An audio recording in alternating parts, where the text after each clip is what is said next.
Today, a national campaign calling for a day without immigrants is having an impact in certain communities in the Bay State, including businesses and schools. Now, it's meant to protest political acts and policies that affect the immigrant community, particularly those who are undocumented. NBC 10's Oscar Margain, he's live from downtown Framingham. And Oscar, there was a very public display of immigration agents making arrests there over the weekend.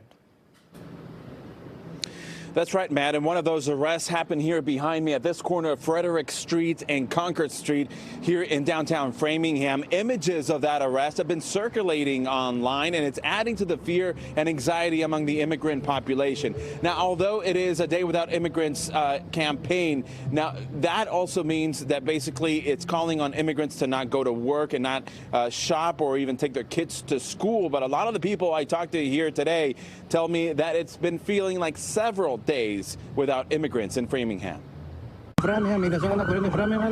Concord Street in downtown Framingham at a standstill Saturday as federal agents chased a man and arrested him while on the ground. It was the very first time that I saw someone really being apprehended that way. Ronnie Figueroa was watching from his restaurant across the street. Suddenly you see it happen, and then you're starting to think about, well, you know, it could happen to us too. A shared feeling among many immigrants in the area. Yesterday in our service, we had less attendance.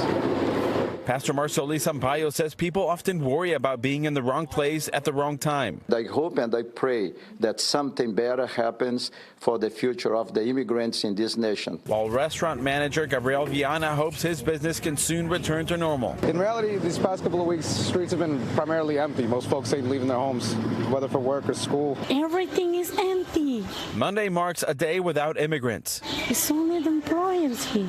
A national campaign aimed at reminding the country of the immigrant contributions to America by having immigrants skip work, school, or close their businesses for the day. But for Alessandro Santos, it's felt like several days without immigrants already. The kids don't want to going to school because they think there will be trouble for the parents. Elvis Santos says that as long as ICE is focusing on violent criminals, he's all for it. It's a criminal guy, no problem, arrest, because it's a need for the community safe.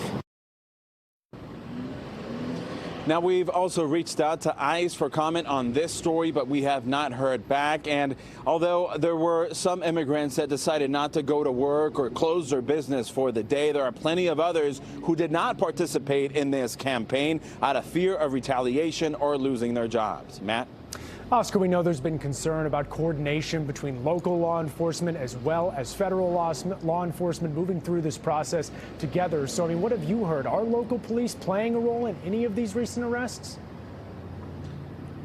Well, Framingham police says that they do not enforce immigration laws and they are not embedded with ICE unless they're called upon during a certain public safety event. And that is the only circumstance, they say. Now, some of the people that I spoke to here today say they're concerned about misinformation online saying that local police have been working with ICE, and that, they say, is adding to the overall anxiety. Matt? Oscar Margain, thank you so much.